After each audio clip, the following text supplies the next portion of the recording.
Okay guys, फेरि पनि हेर्नुहोस् होला तपाईँहरूले यहाँ बिल्ला गरिसकेर यहाँ रङ लगाइसकेको छ। रङ लाउँदैछ फेरि पनि। बिल्ला लगाइसक्यो अघि अब यहाँ फेरि रङ लाउनु हुँदैछ।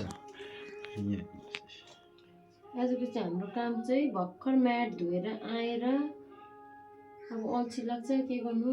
साथीहरू नानी सुत्यो हो, अन्त मैले अब कलर चाहिँ अस्ति पनि लिएर लगाएको थिएँ हल्का, तर आज चाहिँ फेरि लगाइदिनु पर्यो भनेर बुढाबुढी बसेको बेलामा घरको काम गरौँ भनेर है साथीहरू। काम भन्ने कुरा चाहिँ सक्दिनँ, सानो ठुलो भन्नु हुँदैन, जे छ सक्छु ट्राई गर्छु भनेर चाहिँ गर्नुपर्दो रहेछ, सक्दो रहेछ है साथीहरू। अन्त तपाईँहरू पनि घरमा कलर गर्नु पर्यो भने चाहिँ मलाई भन्नुहोस्, कलर गर्नु चाहिँ म एकदम पर्फेक्ट।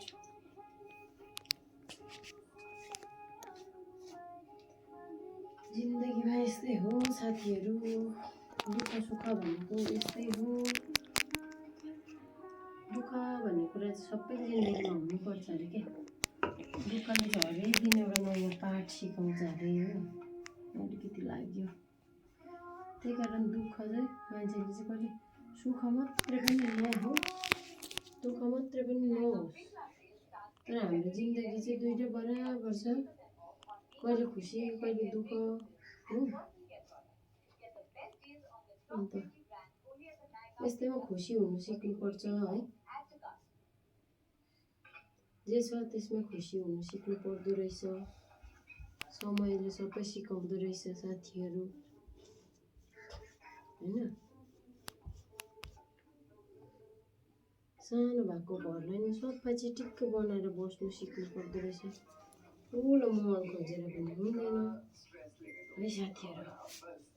अन्त त्यो कारणले गर्दा चाहिँ हाम्रो छोटो सानो खुच्चे घरलाई चाहिँ आजकल चाहिँ म एकदमै कलर गर्दैछु। मान्छे पनि भेट्दैन, कोही बिर्ला गर्नु पनि भ्याउँदैन कसैले हो।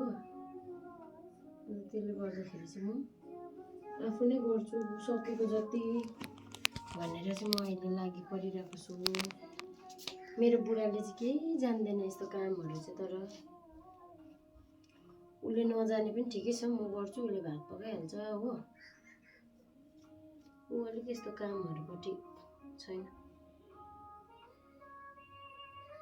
अन्त बस न बात मार्दै